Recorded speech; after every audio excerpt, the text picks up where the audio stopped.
And Jim Cornette is going to follow that one. Jim, how are you doing today? Hey, how you doing, Dave? We're doing really good. Right, how are you? Pretty good. You know what? Kind of an interesting week because you got 4 guys signed this week, I guess. Yes, as a matter of fact, Chris Cage, Poland, Mark Magnus, and believe it or not, Morris the Butler. Bowling Services in L.A. Is now with Ernest the Cat Miller in the WWE. And I saw what you read the other day, or what you wrote the other day. I think that Kenny Bolin and Nick Dinsmore will be here in 2013. Well, I know Bolin will, for sure. Bolin's a pretty close. Well, unless that cholesterol goes south, he may not be in here in 2013. You know what's funny? It's like no matter how entertaining he is, I know they're never calling him up, and they just don't. I don't know. It wouldn't be a stylistic fit. No, I don't think so. I don't think so. So how's everything going? Very good, very good. We were talking earlier in the week, and I told you that besides the guys getting signed, and you know, we're going into our Thanksgiving and Christmas break, so nothing major going on. But we have announced the next tryout camp we're doing in March. The last year's was, I thought, a success because out of 50 people, we invited 11 to continue here, and one of those has already been signed. Tank Tolan and Jillian Hall and Standing Thunder are doing real well, and so, you know, next year we hope that we get even more applications so we can really try to dig in and find some people. You know, everybody always says, I want to be a wrestler, and everybody thinks they can be the greatest wrestler in the world, and I don't know why anybody wouldn't take this opportunity to, you know, to get a 1-week audition. Yeah. Not only that, but the training, I mean, you'll elevate your game greatly. You know, even if you don't make it, you're going to learn more in that week than you're going to learn staying, you know. Well, you know, exactly. We've got me and Danny Davis, Rip Rogers, Tom Pritchard. All of them are in the ring with the guys, you know, talking to the guys all week. It's not only in-ring stuff. It's conditioning. It's locker room etiquette. It's, you know, everything about wrestling. And my opinion is, if you want to try to succeed in this business, that would be the place. Everybody's always dying saying they'll drive 800 miles to get a dark match where they get 5 minutes to show what they can do. But I was really, the one thing I was discouraged about last year, the campers that we eventually got were on the most part very good, but we didn't get a lot of great applications that I would like to have seen from people who had real experience in the business and, you know, could use this as a springboard. Before we go on, I want to talk a little bit more about the camp. And, you know, what's the dates for the camp? And basically give everyone, you know, like what the week is going to be and how they can apply. And this is basically for people who are wrestlers. Well, actually, not necessarily. We had several people last year that didn't have any training, and we invited 2 of them, and one of them was able to come to Louisville and go to class here. So obviously, wrestling experience helps, and we're trying to find the best talent. But if we found somebody that was straight out of a professional sport or had a wonderful mixed martial arts background or was in tremendous shape and very coachable, that would be a wonderful thing. Mm-hmm. But you can go to our website, ovwrestling.com. The camp is March 21 through 26 next year, 2004.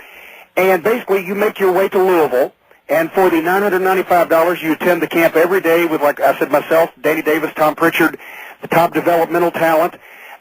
You're instructed in the ring. You're instructed outside the ring. You do drills. The guys that do have experience can do workout matches. The best talent out of the class gets to work with some of the developmental talent, and everything is videotaped.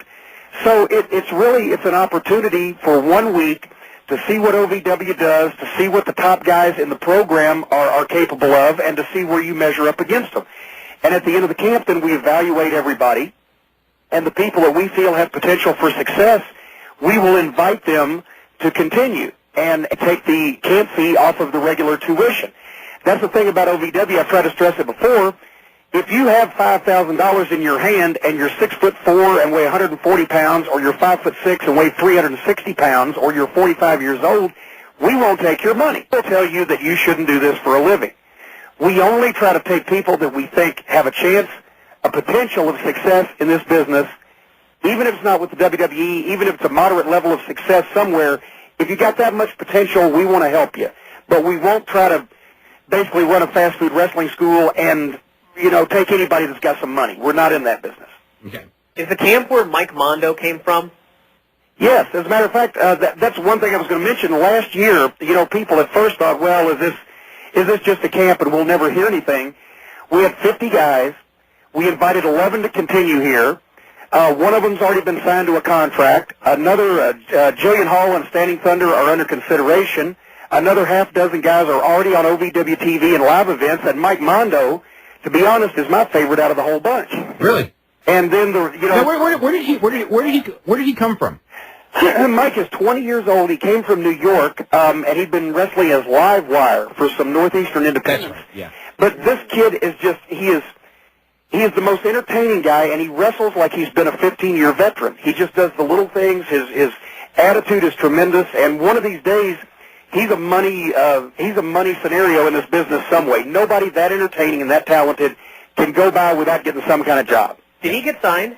He is not yet. Okay. But I predict that before it's over, he will be. Because, like I said, he just came out of the camp, and nobody'd ever heard of him, and all of a sudden he's on television. He's getting people to notice him.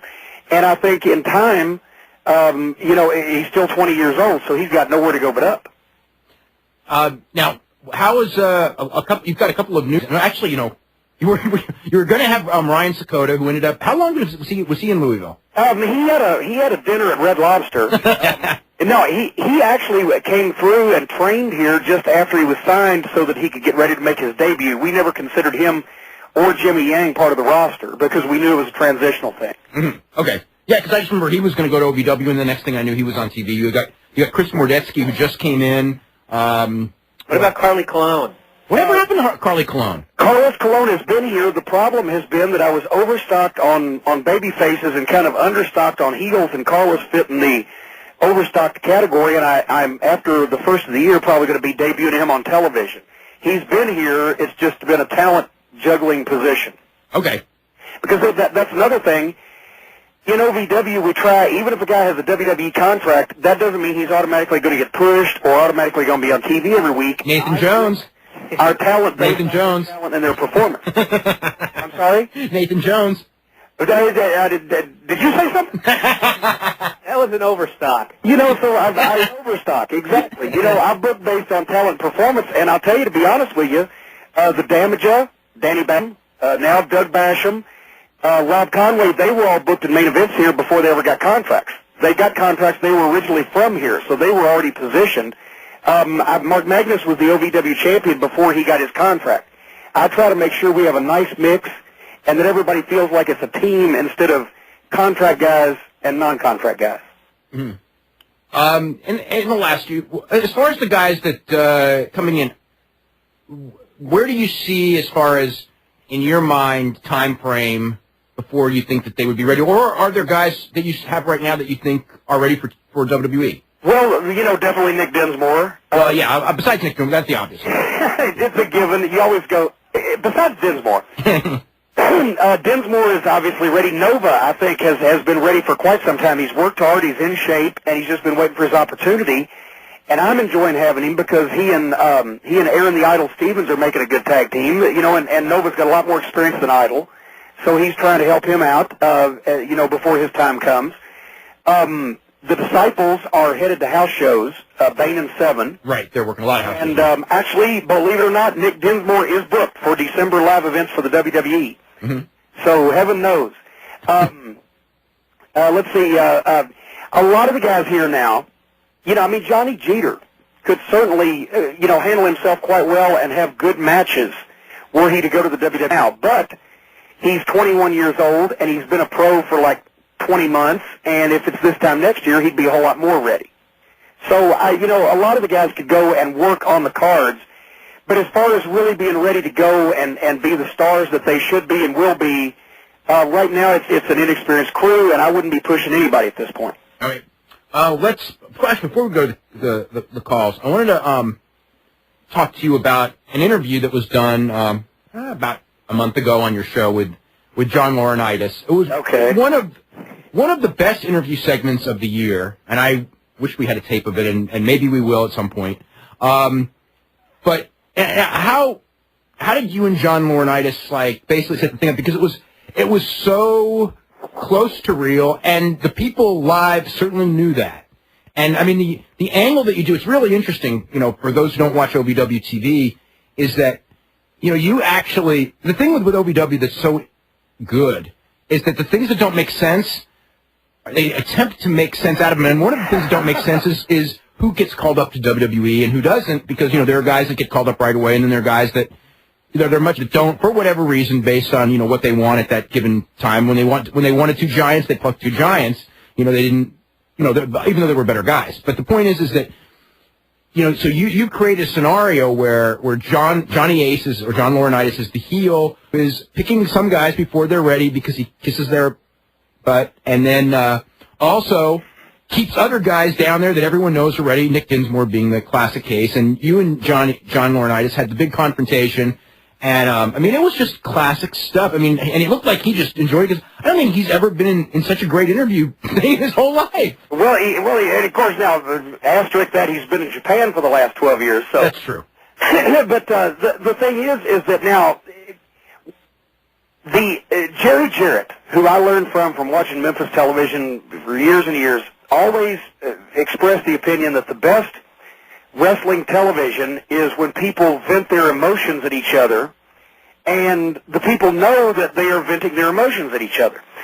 And if you would look at the OVW fans' perspective, all of us, everything's great. Jim Ross is the guy who's in charge of the OVW-WWE relationship, and everything's great. And all of a sudden, when JR's schedule steps up and he becomes a grandfather and everything, along comes this punk named John Laurinaitis, who's this rookie wrestling executive, trying to make a name for himself in talent relations in the WWE. So the OVW fans are sitting there seeing this happen, and all of a sudden, maybe somebody doesn't show up, or, people get called up that in the OVW fans' mind wasn't deserving, and their favorites don't get a chance, and, John Laurinaitis just sort of starts taking the heat for this with the fans. So it was pretty well set up that when John Laurinaitis entered the Davis Arena, he was going to be about as popular as Michael Jackson is right now at a romper room meeting.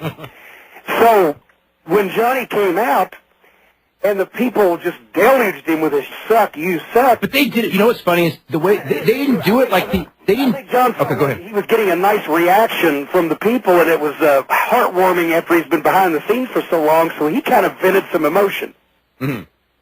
And of course, you know me. Yeah. I won't sugarcoat anything, and I don't want to spoil it for the people, but suffice it to say that a lot of our employees were seriously upset after the interview was over with because they didn't know whether we were getting our deal cut.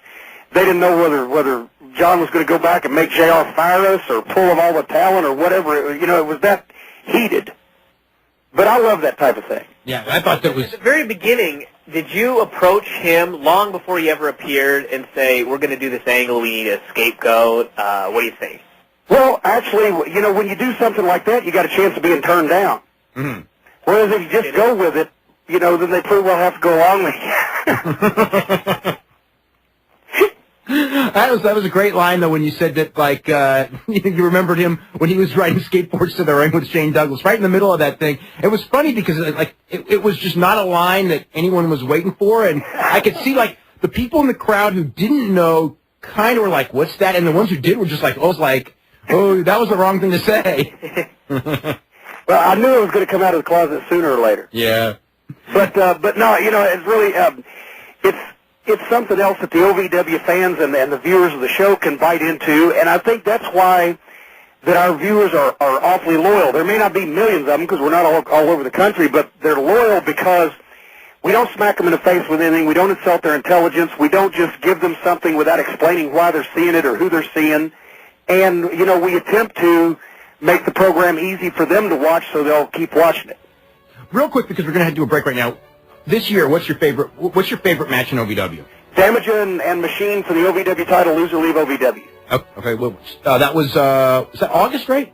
August 2nd? Television. August 2nd, right. That was the show of the year. Okay, so for those of you, if you've never seen... Cry in the audience, that's the show of the year. Yeah. For those of you who've never gotten an OVW tape, August 2nd's the one to get. I would agree with that. That one, and do you know off the top of your head the date of the what was it, I think it was Dinsmore and Doug Basham match? 2 out of 3 falls was April 12th. Okay, that's the other... All those tapes are available at ovwrestling.com. Okay, so those are the two ones, if you've never gotten it, those are the first two to get. I just want to let everyone know. And the third one to get is the October 18th because it's got that promo. Real quick, is Lulu still around? Yes, Lulu is still around. Nydia's sister, Nurse Lulu for Bowling Services, she actually has gone home for Thanksgiving and Christmas. She'll be back at the first of the year. Okay. And in Tennessee, probably, I mean, that's the wrestling that you grew up on. Historically, what would you say? I mean, everyone knows that probably from mid-'70s on, the biggest star regionally for that, until the territorial days basically broke down was Jerry Lawler, and before that, obviously, Jackie Fargo. Could you tell people a little bit? One of the things about Tennessee wrestling, I think that, like, a lot of people, I guess maybe because it was one of the first places that I saw tapes of and things like that, but a lot of people that come from a lot of places really don't respect the history of Tennessee wrestling as much as, say, the history of St. Louis wrestling or Madison Square Garden wrestling or Los Angeles wrestling or Tokyo wrestling. And, to me, it's like, if it's... Would you like to know why? I was going to ask you why you think that is and bring that into people like a little bit about Sputnik Monroe and Jackie Fargo and a lot of people who were huge stars that a lot of people outside of your part of the country don't know about. And you know what? Historians, Memphis wrestling or Tennessee wrestling, Jackie Fargo, and Sputnik Monroe, and tell people a little bit about... I just want you to tell everybody a little bit about Sputnik Monroe and Jackie Fargo, and if there's other people, whether it's Billy Wicks or whatever, like the historical legends of that part of the country that really, in a lot of ways, don't get the publicity that, say, historical legends in other parts of the country get, and why you think that is. Well, part of it, and I'll try to be brief because there's a lot of factors, but one of them was Nick Goulas as a promoter was not very well liked among the wrestlers and didn't have a real good reputation for payoffs. And so Tennessee was always looked down on as a crummy territory to go because he screwed so many people, just to be honest. But also, there wasn't a lot of emphasis. It was garbage wrestling before garbage wrestling was cool, but there wasn't as much emphasis on work as there was in the Carolinas, and Nick Goulas by no means ran a promotion as high class as Sam Muchnick's. But you got to remember that the people that got over in Tennessee were the ones that could go out and get over with the people almost immediately, either as heels or baby faces, because if they didn't get over quick, Nick would starve them out anyway and they'd leave. And the ones that got over so good that they stayed over forever. And it was exciting wrestling, and it was fun wrestling, and it was even believable wrestling. But it just wasn't the scientific artwork that was the Carolinas, and it wasn't the Cadillac of sports promotions as it was in St. Louis. It was wrestling. And Jackie Fargo, in those towns like Memphis and Nashville and Birmingham and Huntsville, for a decade, Jackie Fargo drew tremendous crowds. Birmingham used to do 6,000 people a week. Memphis did 10 or 11,000 people a week with Fargo on top, sold out quite a bit. Nashville was huge, thousands every week with Jackie Fargo on top. So he really drew more fans for a longer period of time than a lot of people that are on your Hall of Fame list. And then when you talk about Sputnik Monroe, who came right before Fargo in Memphis wrestling was dead and was ready to go out of business when Sputnik Monroe came in and got over. And you told the story in The Observer that he got over with the black fans and actually stood up to the promoters to let the black fans sit ringside, or else he was going to walk out of the territory, but they were turning the blacks away, and that was all his money. And in those days, it's rating Memphis wrestling. As funny as it sounds, in those days, the blacks were only allowed to sit in the upper balcony, right? That's right. There were a whole lot of empty seats on the floor, but the promoters were turning blacks with the ticket money away because there was no more seats in the balcony.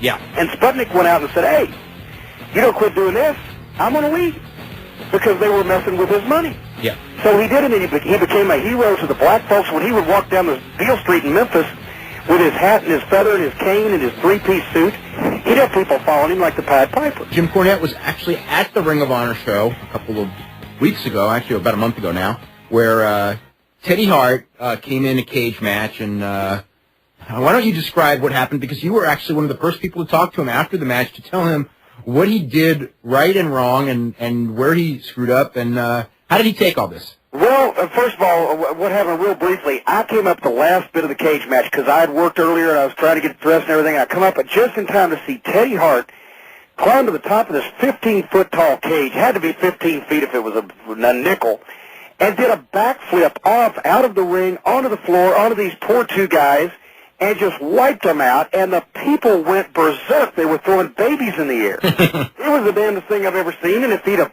laid there and been dead, he would have been a legend. But then all of a sudden, Teddy gets up, and he climbs the cage, gets back on the top, and does a backflip into the ring and sticks it. Boom, perfectly, on his feet. And the people went, yay! And then he climbed up the cage, and he did a backflip off the other side and stuck it. And people went, yay! And then he climbed up the cage and did a backflip off the other side, and he stuck that. And you could have heard crickets chirping. People were going, is this guy a moron or what? He went, and then he proceeded to puke in the ring. Then he climbed up the ropes and puked over the side of the cage onto the floor, and then got back down and puked in the ring again. So by the time he left, he just got over like Luthez and Frank Gotch rolled into one. And by the time he left the ring, people were going, Jesus Christ, get out of here. I've never seen anybody get over that good and ruin it all for himself that quickly ever in the history of the business. And so when he came back, I said, Teddy, do you realize what you've done? And I told him what he'd done is that he'd gotten over so great, and then he'd made the spectacular move that he made seem so mundane that the people actually got mad at him for doing it. And he said he had a concussion and couldn't remember it. And I said, well, hell, when I get back to OVW, I'm taking a tire iron and hitting everybody in the head. He's full of shit. Say that. I'm sorry, he lied to me. He had a concussion and he couldn't remember doing 4 20-foot backflips. So at that point, other people tried to reason with him. He almost got in a fight. The guy threw all of his stuff out of the locker room, and he had to sit around all night in the hallway, and Rob Feinstein was afraid somebody was going to beat him up because there were 2 more matches that had to roll around in his unnecessary puke. And he didn't see anything wrong with what he'd done. He thought everybody was jealous of him. He's a great young man, talent-wise, but he will never get a job because he's a complete, blithering, batshit moron. Well, that was subtle enough. I tried to sugarcoat it as much as I could. Okay, we're going to go to phone calls. We're going to go to Prospect, Kentucky, and Jeff. Jeff, what's going on? Hey, Dave. My first question is for you. When is Hogan scheduled to come back after his surgery? Well, wait a minute. My first question is for you. You're in Prospect, Kentucky? No, Connecticut. Connecticut. I was going to say, what are you in my backyard, you spot? Dog's loose. Okay, sorry. Dog's loose. Sorry, Jeff. Go ahead. When is Hogan scheduled to come back? Yeah. He may be at the Tokyo Dome January 4th, but that's not 100%. If not, I would say the TNA show in February if he does it. Yeah, I was going to ask about that. Now, do you think when Hogan comes back, do you think he will work the TNA show, or do you think Vince will get back in his ear and convince him to come back for WrestleMania? That's the million-dollar question. I don't really want to bet on that one because it could go. I could see. WrestleMania. I could see both scenarios. He could either have one big show at WrestleMania, or he'll get a payday as big as his entire run in TNA. That's for sure. If he wants WrestleMania, and it seems like everyone in wrestling wants to be on that WrestleMania, then I don't, even no matter what anyone says, I don't imagine him not being at WrestleMania if he wants to do it. He tells people he doesn't want to do it, but I don't know that I believe that. Yeah. So, time will tell. In March, we're going to know, we'll see if he goes and go through the match in February. He's committed himself pretty good to February, though. But, then again, he committed it to November 30th. Anything? What? Did he sign anything? No. He didn't sign. He didn't sign anything the last time he went to Vince. Is that amazing or what? I mean, Vince McMahon would put a guy on TV, push him so strong, main event at WrestleMania, and only sign him to a merchandise deal. Yeah. And not, a non-compete or anything. So no, Hogan's not going to sign anything, until the last minute, I'm sure. Yeah. All right. My second question is for Jim. How does it hurt the morale of your guys when you have guys like Nick Dinsmore and Nova that are great wrestlers and have been there for a while, but the guys that end up getting called up are like Matt Morgan and Nathan Jones, and then they even start getting rid of established guys like Rhino and Dustin Rhodes? Rhino's not gone yet, is he? I think he's wrestling. Hey, whoa, that's... Although, I know he's in the doghouse, but I think he's still there. No, but that's what I... Well, at any rate, to answer your question, obviously it's depressing, it's disappointing, but at the same time, they realize that it's not a talent-based decision, that it's a decision based on whatever the heck the decision is based on, which nobody can figure out, so that's why that they don't get completely upset and hang themselves. Because they know that eventually it's going to happen, they just don't know when. And then even once they do end up getting called on the roster, they either end up getting jobs at Halbert on weekend shows that no one watches, or they're doing S&M with Shaniqua. Yeah, but at the same time, they're also getting paid. Now, I'll tell you what, what's funny is a lot of people in this business, and maybe you know her and I don't, a lot of people in this business, their gimmicks are very similar to how they really are, and the successful people like your Steve Austins and Rocks, Ric Flair are really, almost are really, really similar to their television persona. Yes. And Linda Miles, to me, I thought when she started doing this thing, I said, this is like a departure. This is not believe this. I do not believe that she's like this, and she's not very convincing to me doing this. Well, she's grown into it somewhat, I've seen. Yes, she has.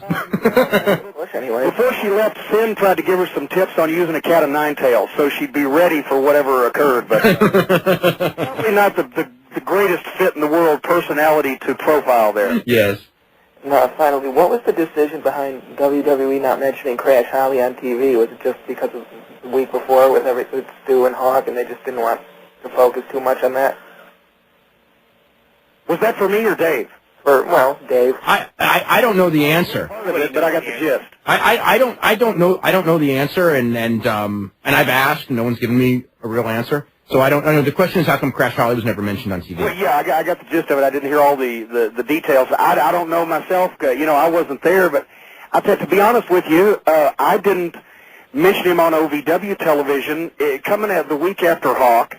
And also, just to be honest with you, it's kind of a queasy subject because I don't want our program to depress people or to make people wonder what in the heck's wrong with wrestling. And when you see, unfortunately, so many obituaries of guys under the age of 45, then you get the casual viewer at home to start asking, what the heck's wrong with these people?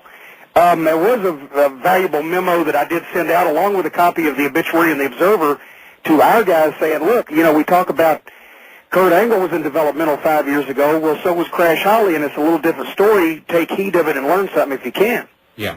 Yeah. All right, thanks. Okay, very welcome. Let's go to Ed in San Antonio. Ed, what's going on? Hey, guys. Hey, Mr. Cornette. The question I have for you, I know you were talking about Teddy Hart a little earlier, is let's say he was to get signed and you get a phone call and they say that he's going to be sent down. What would you do to straighten him out? How would you approach that, or do you think it's possible? Well, that is an awfully large hypothetical because the way he's going right now, he ain't going to get signed. But if he did get signed, he would come down here and he would be a part of the program same as anybody else. And if he did stupid things or things he wasn't supposed to do or things he was told not to, you wouldn't see a lot of him. Has there been anyone just since you've been doing this that was really, someone who you thought had real talent and was just, whether it's stupid or lacking common sense and isn't around and didn't make it because of, not because of their physical ability, but because they didn't get it? In OVW, there's been some guys with talent that didn't make it, but not guys with talent that did stupid things that I can recall. But the answer to your question would be Vic Grimes. Mm-hmm. Because when he was in Memphis, he just wasn't going to do anything other than his way, and he loved this hardcore stuff that ain't going to make you anything but a cripple, and he wouldn't open up to learning to work and tell a story for a wide audience, and he just wouldn't listen to people when they were telling him things, and that's what happened. Didn't Robbie D challenge Leviathan? Well, that's a different kind of stupid than I was looking for, but... They had a disagreement while they were here, but I wouldn't call it a challenge. There were no promos on television or anything. It was just kind of a scuffle and all right, shake hands after. You can go to OV Wrestling, not OVW Wrestling, but OVWrestling.com. It's info on Ohio Valley Wrestling, including camp in March that we've been talking about, and we'll talk about once more before the show is over. Now I got that out of the way. Let's go back to Ed. Those great TV show tapes. That's right, the TV show tapes. Now I do want to say, what? That's right. You can get those 3 shows or all the shows of OVW. If you want a subscription to them, you can get those. You get them every 2 weeks. You would get them by subscription, right? Actually, subscription is once a month, and we do actually. If you order a specific show like August 2nd, you get all the August shows on the same tape.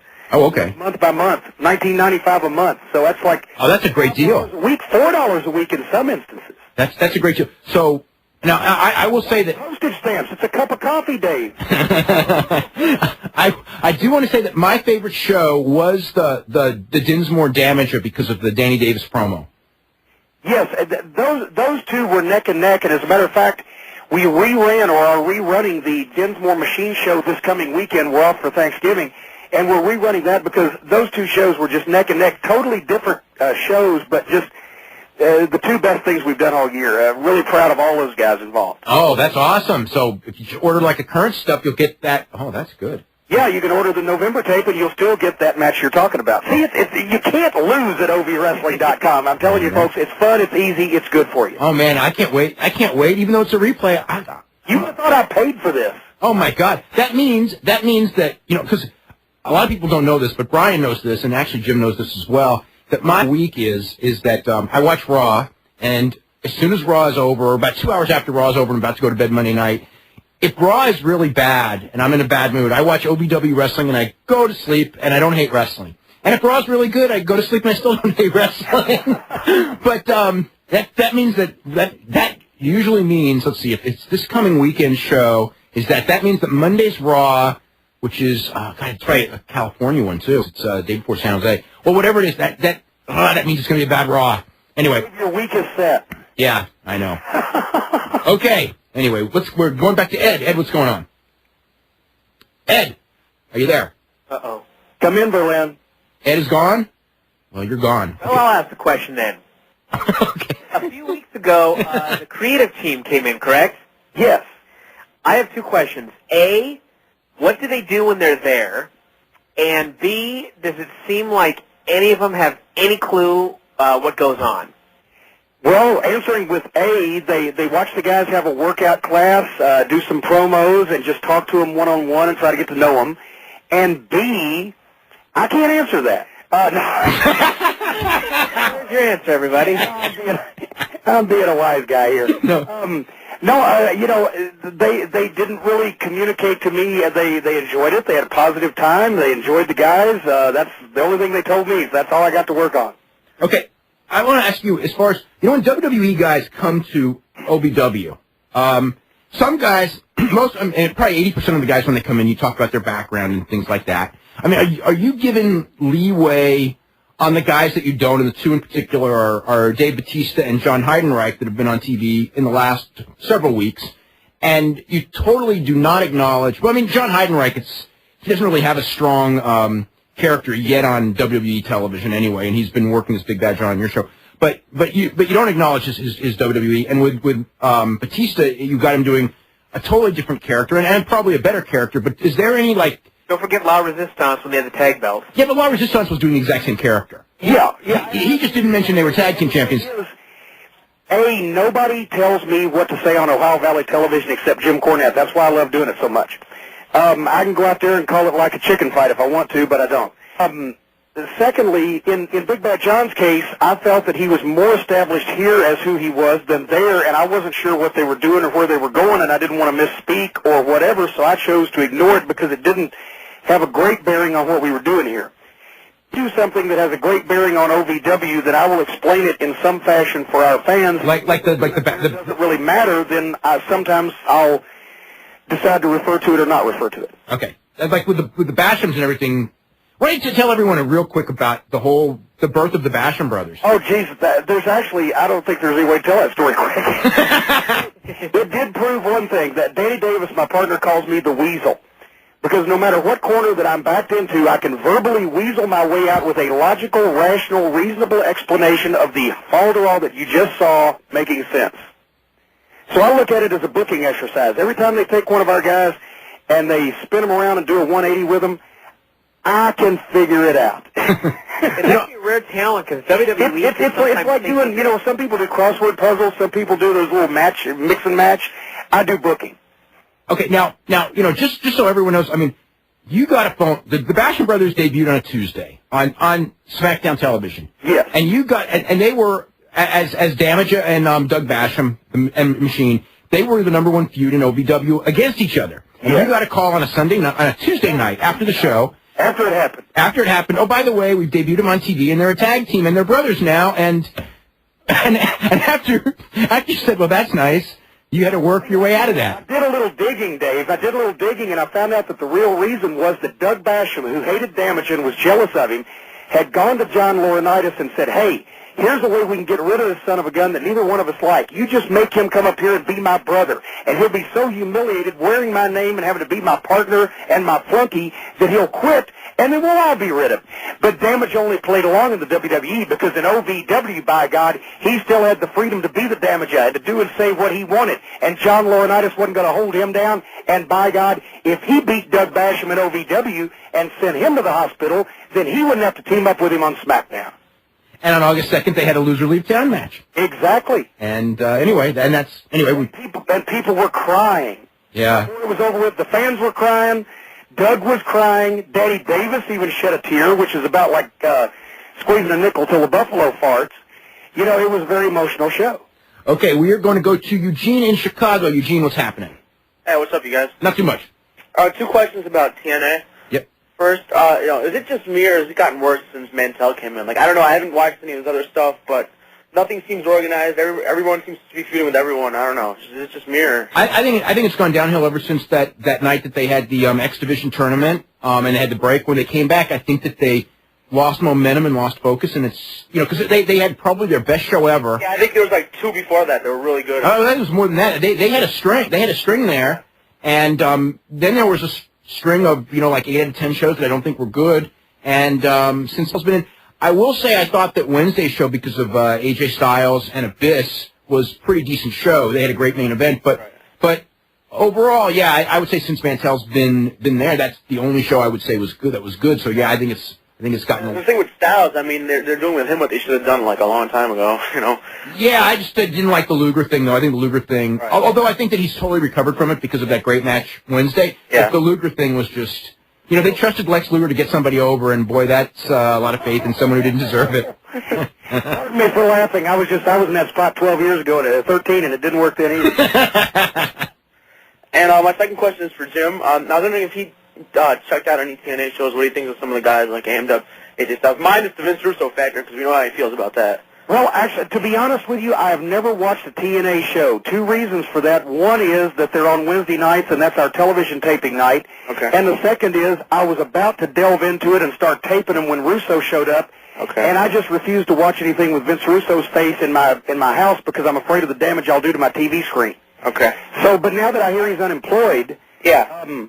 I may have to actually check. I've seen a lot of the guys when I did some TV for Burt Prentice, and they've got some very talented guys. I'm not knocking the promotion, and I think that now that they've cut the cord off their neck with the albatross, if he is indeed really gone, then that can only lead to success, in my opinion. Dave, is he unemployed, or I think he's not unemployed. He's still they're still paying him. Okay. But is he doing anything? He is not doing anything right now that we know of. Well, then at least they're paying him for his best talent. All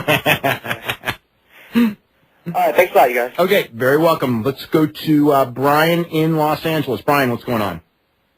Hello? Hello there. Yeah, I'd like to plug WWE on Downit and IWWF. I'd just like to say that. Okay.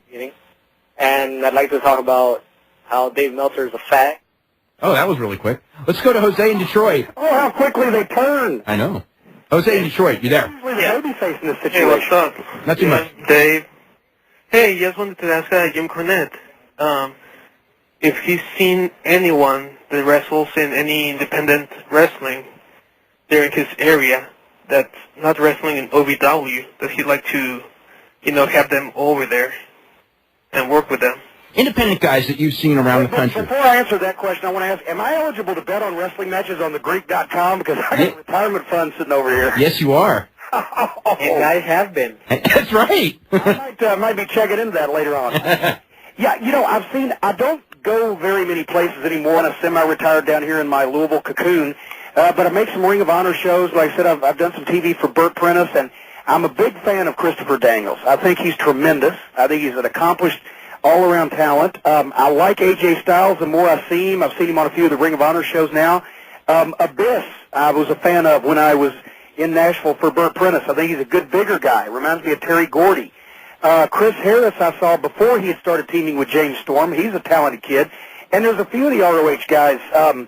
If they adapted their styles and smoothed out a little bit, which will come with experience because they're all so young, I think they've got a real chance. Mm-hmm. Anyone specific? I don't want to leave anybody out because I don't go that many places anymore. Yeah. Okay. We're going to go to Keith in Chicago. Keith, what's going on? Hey, how you guys doing tonight? Doing really good. It's definitely a pleasure talking to the great James E. Cornette right there, and I want to ask you some questions about being a professional wrestling manager. Well, you certainly opened up strong. Yeah, that's always nice. I wanted to ask you, it seems today, other than OVW, the way of the manager, I mean, you don't see a lot of managers in professional wrestling anymore. Is there a reason for this, or... It just went the way of you couldn't. I told somebody one time when I quit managing in the WWE, they said, "When are you going to start managing again?" I said, "Well, when I get a set of fake boobs and I look good in a bikini, I guess." What about Paul Heyman? It's just the style, the flavor, the moment, whatever. That to be a manager, you practically got to be a girl, which I know it adds candy, but the WWF, WWF, whatever, was never a manager's territory, but, the managers, the Wizard, Albano, Blassie, made the TV tapings and talked to the guys, but they never really went to the shows. They weren't joined at the hip like the managers in the South were. So maybe that's part of why the style evolved that way, because they weren't as integral there as they were in other places. But Ron, I mean, Heenan and Jimmy Hart and you and others, I mean, there were great managers in the WWE, and even Albano and Wizard and everything. I just, there would be sometimes I'd be at ringside on some WWE shows that I'd be going, geez, not because the match was bad, but because I didn't have anything to do. I was used to getting beat up, thrown all over the place, interfering, yelling, screaming, promoing, and I felt bad for taking a check sometimes because I wasn't really called on to do that much. Mm-hmm. I took the check. I didn't feel that bad. But it wasn't as physically exerting. It wasn't as mentally challenging. I was not as much a part of the mix with the guys I managed as I had been in the NWA, and that's just the difference in the promotional style. Right. Well, definitely, and thank you for your comments. Okay. Thank you. Okay, Keith, we're going to go to Kyle. Kyle, what's going on? Hey, Dave. How you guys doing tonight? Doing really good. I see that. Never mind. Not that I don't want to know. Hey, I missed the beginning. I'm actually doing, really good, exceptionally good. Oh, are you fine and dandy? Jim, how are you doing? Well, I'm fine, but not particularly dandy. Okay, well, sorry. I was dandy last week, but not exactly fine. One time in August of '74, for about 15 minutes there, I was both fine and dandy, but nobody asked me. I missed the beginning of the show. I'm wondering what you guys thought, or what you said on UFC, especially Baroni. Is there any news on whether or not he's actually going to get suspended or lose his license in Connecticut? There is that decision hasn't been made yet, but I think that there is a pretty good chance that he's going to get fined and suspended. Yeah. Yes. Well, I mean, rightfully so, but I think the best thing for business, they should have had him come on that promo and just cut a promo on Landless and, get that heel character going. And, I mean... Brian was sort of hinted at this earlier. They're so afraid of that, but you're right. That's exactly what they should have done. And even Tank Abbott, okay, yeah. when he was trying to grab the mic and they were trying to keep it away from him. And granted, what Tank Abbott ended up saying when they did give him the mic in the dressing room later was, he was totally full of it. But it's that kind of thing. That's what they need in the show is these guys grabbing the mic and cutting promos on each other. In my opinion, but they're so afraid. To them, the problem with them is to them professional wrestling is a dirty word. And their whole thing is, we don't draw from wrestling fans. And they don't. And the reason they don't is because they think it's a dirty word. When they were doing big business, 5 years ago, 7 years ago, they did draw from wrestling fans. And I think that they need to, go in there and go like if you look at, they're all talking about Pride. And if you look at what Pride draws, Pride is drawing substantially only wrestling fans. Right. And don't do anything in the U.S. Yeah. And they're running away from wrestling because they think people will think that they're fake because they do it. But you know what? I don't know how many years it's been. I think it's been probably 5 years since anyone has ever said to me, I think UFC is fake. So I don't think they need to worry about that. But there's so much we want to be a clean sport, and I don't know that they can make it marketing wise as a clean sport. Sport or a wealthy, dirty sport. Yeah, they've got to be a colorful sport. You've got to have colorful characters. I mean, the booking, to me, whether it's UFC, Pride, or professional wrestling, or boxing, and that's the point, of all of those entities is all similar in that you create scenarios where you get the public to want to see two guys against each other, and then you give it to them.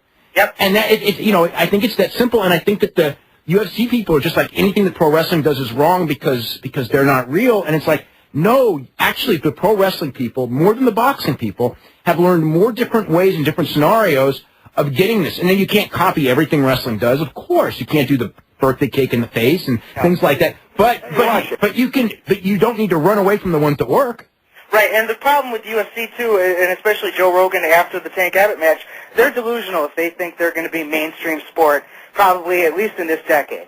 I mean, after all this time and all this hype and all this trying to get through, they're no closer to where they were 5 years ago. Actually, I disagree with you. Because I've noticed, like, they do get newspaper coverage that they didn't get before, like for this show. Yeah. And the newspaper coverage was a lot more even-handed. Nevertheless, and Kyle, you know this better than anyone, when the Tyson thing with Bob Sapp took place a couple of months ago, right. You could see, in that one, you could see just how far true mainstream they're getting. What they're getting is like new reporters that want to cover it and know what it is.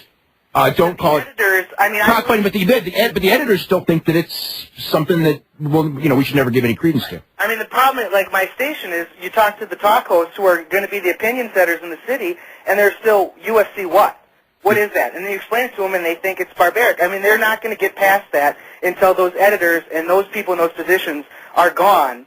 No, they're not going to. Until the decision makers, until there's a new generation of decision makers, and even then, if they're not over and they're not popular, they won't get over to the next generation. Because it's like when I was a kid, it was like soccer. When the kids grow up, soccer's going to be big. Well, all the kids like me grew up, and soccer's not big. Exactly. Yeah, they still need a Steve Austin, a Muhammad Ali, Mike Tyson to get them absolutely to the next level.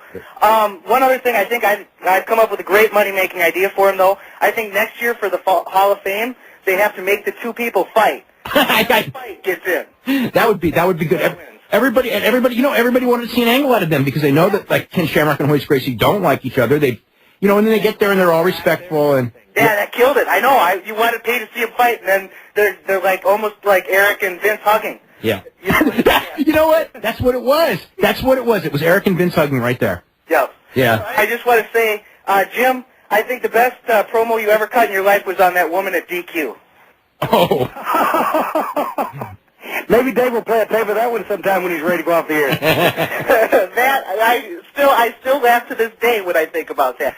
Saying everything I wish I could say. So, thank you so much. Okay, we're going to Mark in Waterbury, Connecticut. Mark, what's going on? Hey, guys, how you doing? Doing really good. Always a pleasure to listen to your show. You guys put a quality effort in each and every week. Thank you very much. God, everyone's nice except for one person tonight. That's right. I'm going to ask Mr. Cornette a question in a minute, but Dave, I was listening while I was waiting on hold, and that was an excellent explanation of how you draw money in the individual, especially the individual combat sports, but even in track and field.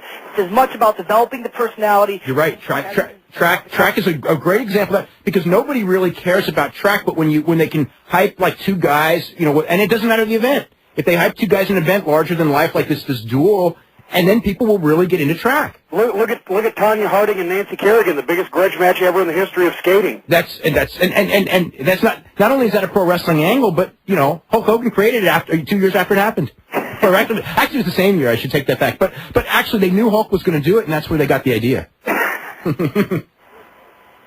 Anyway, Mark, go ahead. Listen, I know how you feel.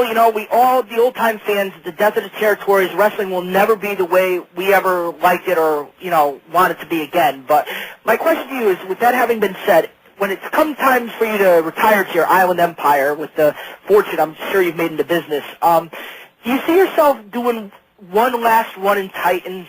Even if it's just an old-time manager gimmick, which won't have been done in years by the time by the time you do it, it'll be this novel idea. Well, never say never, but I've actually already beat you to part of it. I've already retired to my island empire, only it's a valley. Well, whether it comes or not, we'd love to see it. I mean, you gave us a lot of great memories in the 80s for those of us that watched you. Well, one of these days I'll get one of those John Madden tour buses and feel like traveling again. All right, you guys do a great job. Thanks a lot. Okay, thanks a bunch, Mark. We're going to go to Jeff in Burlingame. Jeff, what's going on? Hey, Jim, longtime fan. Hey, Jeff, how you doing? Good. I want to ask you, what are your favorite matches that you show your students to teach them psychology, and how do they react when they see some of those? I'm having a hard time hearing what were my favorite matches. What? What are the favorite? When you show tapes to the students, what are your favorite matches to show them to teach them what ring psychology is? Oh, God, we've got a lot of training tapes, and there's a lot of Flair on there. There's Flair and Terry Funk. There's Flair and Ricky Steamboat. There's Flair and Barry Windham. There's a great Jerry Lawler and Terry Funk match from Memphis from years ago. There's some good tag team stuff with the Rock and Roll and the Midnight Express. There, just a little bit of everything. I try to throw a lot of older stuff in, even Buddy Rogers and Pat O'Connor, just so the guys can get an idea of how things have evolved and, what has stayed the same. And, so Briscoe and Dory Funk Jr. and just, anybody that's ever been important in this business, I encourage them to see or to read about. As far as that goes, have you done any quizzes? Because I remember when you were doing the quizzes and everything, and these people, and that type of stuff with the new. Actually, I haven't done very many quizzes over the past couple of years because it ticks me off how many people don't know what they're talking about. But I do give them a lot of written information, which then it's up to them. It's like when you go to school, it's up to you whether you do your homework. It's up to you whether you read the textbook. You want to learn anything? Okay, fine. I'll give it to you. And if you don't take advantage of it, then that's up to you. If I asked you who you thought was the most dedicated, best student, and you don't have to name, you can name 3 or 4, but that you've had in the last couple of years, who would be the top guys on the list? It would be hard to beat Rico, John Cena, Simmons, Basham, Conway. Okay. As far as dedication, and it's hard to beat Rico as far as just being a dependable son of a gun. Rico was a gem. I want to go to Guy in Mission Viejo. Guy, what's going on? Nothing much. How you guys doing? Doing really good. I'll make this quick. I just wanted to ask Jim about particular your babyface run with the Midnight Express in late '88 and in '89, and how that came about and how your approach was to being a babyface manager, since there haven't been, besides yourself, very many entertaining ones in the past. God, I haven't got time to tell you on the program how it came about, but the approach I took is basically simple. If you're on television and you say stuff that the fans want to hear and would like to be able to say themselves but don't have the podium, you're going to be popular. And that's all I did. I just said what everybody wanted to do. I want to put my fist down that no good, stinking, Paulie Dangerously throat and shut him up once and for all, and people said, yeah! And that's all there is to it. Being a babyface was a fun little exercise for me. Okay, well, that's all I had. I've really enjoyed your work over the years, and thanks a lot, guys. Okay. Thank you. Jim, before we go, I want to ask you, if you had to name someone who came to OVW and, was a disappointment where they came in and you thought, this guy's going to be money, and, he didn't stick it out. Are there any ones that come to mind that kind of fit that realm? There is, but, boy, he's such a nice guy, I don't want to embarrass him. Okay. Because he's a great athlete and a great guy, and, I wouldn't want to call his name in conjunction with that, but there was one that shoulda, coulda, but just wasn't. Okay. But hey, you never know. One of your viewers tonight may be in the next tryout camp, March 21 to 26, 2004. They may be on the OVW roster. They may be the next WWE champion. Well, maybe not in a year. But they'll never know until they find out. Yeah, that's true. No, like I was telling you in the break, I'm tired of guys, real quick, going to wrestling schools and get ripped off. Tired of guys saying they drove 1,000 miles round trip for free for a dark match for 5 minutes.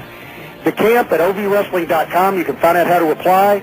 You get a week-long audition for OVW. We've trained 30 guys that are on the WWE roster now, and 10 guys with WWE contracts had their first lessons in OVW and walked onto the WWE that way. You can't say it doesn't happen. Go apply to the tryout camp.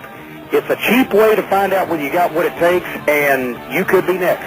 Okay. Just want to thank Jim Cornette for coming on tonight. It was always entertaining with Jim Cornette. We'll have him back at some point in the future, I'm sure. And, of course, we'll be back here next Sunday night.